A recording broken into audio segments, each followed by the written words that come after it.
I'm back. I've been wanting to do this, what I'm about to show you, for quite a while. This is me presenting you a few pieces. Specific pieces that are very dear to my heart and which I love very much. And sometimes pieces that I'm even working on. I got the idea from the 5 Minutes On by Daniel Barenboim. I will put you a link in the description so you can check it out. He hasn't posted it in quite a while, but I think the videos are very interesting, especially for people who are not very deep into the topic of classical music, and I would describe them as amateurs like me. I'm not a professional, it's just a hobby, a passion. And so I want to give you an insight to a piece, and I hope you fall in love with that piece like I did.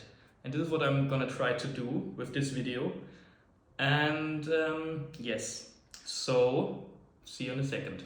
So the piece we're going to talk about today is Brahms Opus 180, number 5, called Romanze in F major.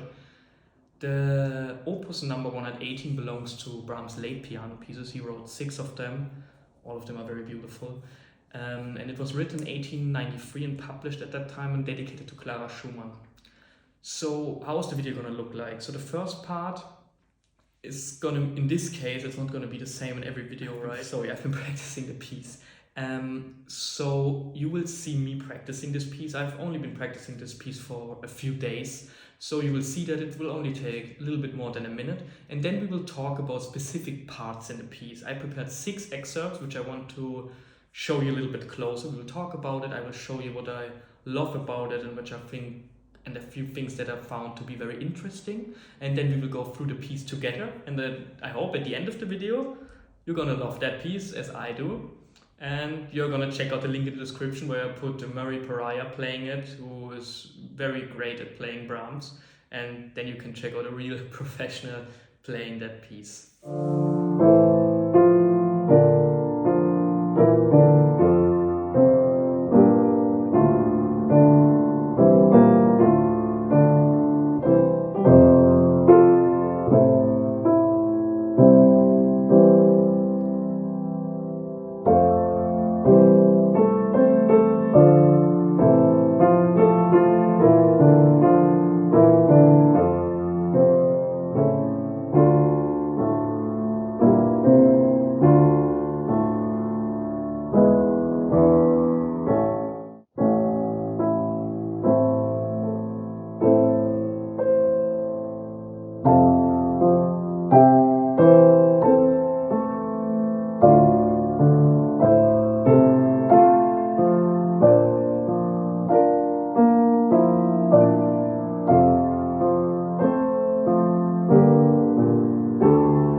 Excerpt number 1.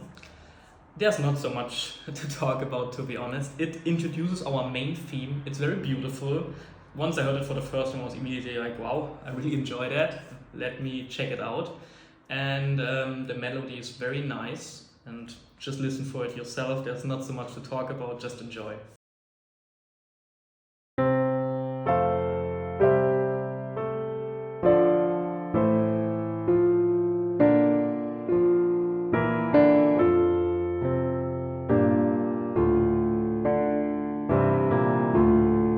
So for excerpt number 2, I decided to pick a part in the piece which I find very beautiful. It's a part in the piece which is a little bit, in my opinion, a little bit more sad. It has like a sort of a desperate sound, but still in this very beautiful melody. Listen to it by yourself, and at the end he will pick up the main theme again, which sounds very beautiful and sort of sounds like a minor homecoming. We will have the big homecoming in a few bars, but this sounds like a minor homecoming to me.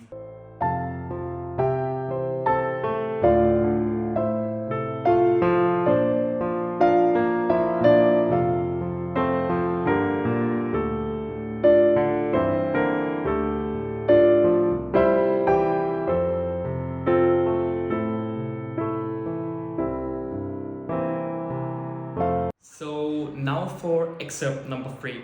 This is where section 2 is introduced in the piece, and it's very different to the section 1. In section 1 you have a lot of chords, especially in the right hand. The left hand is sort of accompanying, but has also a very important role for sure to guide the melody. And the right hand is very dominant with the chords, and the right hand, which in my opinion is very not annoying to learn, but especially as a beginner, I think it takes quite some time to learn chords, because you don't have only one note at the right hand, but 3, sometimes even 4. So section 2 is very different. It has some technical challenges. I think in section 1 you are not so much faced with technical challenges, it's just you need to practice it quite a lot. But section 2 is technically a little bit more demanding, and I hope to cope it as well as I can. So you're gonna see that in a few weeks. But section 2 usually has a trill in the left hand, and then you have a scale. And I think the main technical challenge here is that you have the trill and you connect it very nicely to the scale. I will just present to you the first trill and the very first scale, but it's very similar from there on until we finish section 2. The trill is not always at the same place on the keyboard, but it's a very similar design. You have a trill and then you go up a scale. It sounds very beautiful, and it sounds sort of a little bit dramatic, because the trill sort of builds tension, and then you go up a scale. Check it out yourself, and then we will talk about the excerpt number 4 in a few minutes.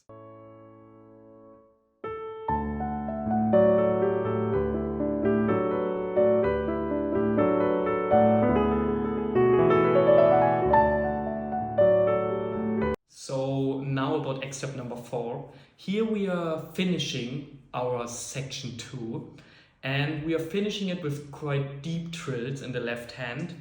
And the right hand has a very important role here in my opinion, because the left hand sort of, and the deeper trills, this wants to keep us in section 2, right?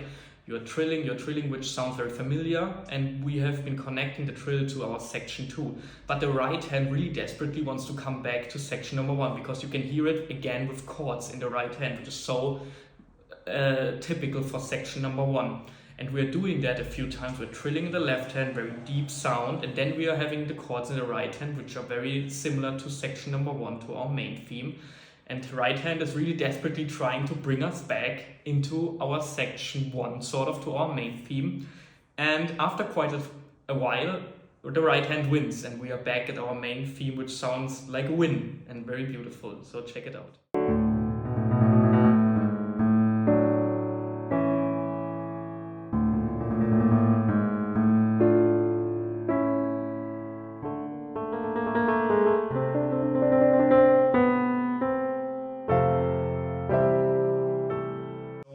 Now to the last excerpt number 5.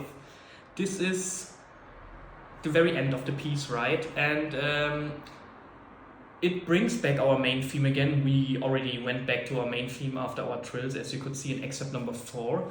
And it's our main theme, but it's a little bit changed, and with very strong chords in the right hand again. And it sounds very majestic. It sounds like the right hand won, right?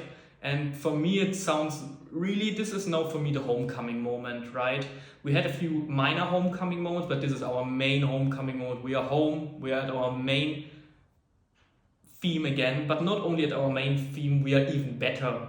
This is how it sounds to me. It's even superior to where we started from. It's even better, and after all the journey we are at a better point than we were at the very beginning.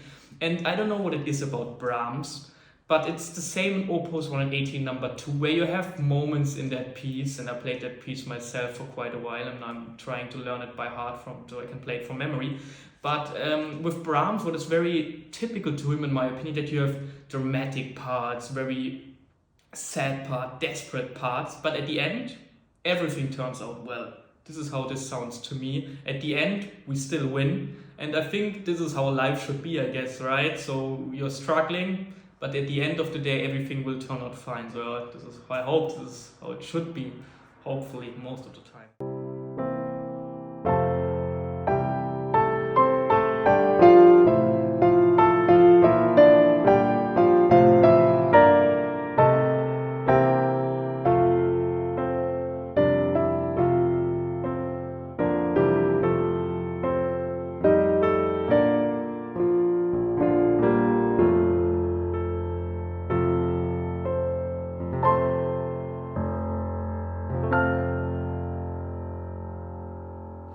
So that's it.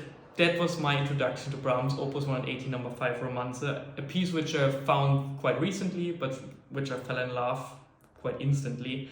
So I hope you enjoyed this, and I hope to see you in future videos, maybe similar videos, maybe other videos in a different fashion. So hope to see you soon. Check out my Instagram. Bye bye.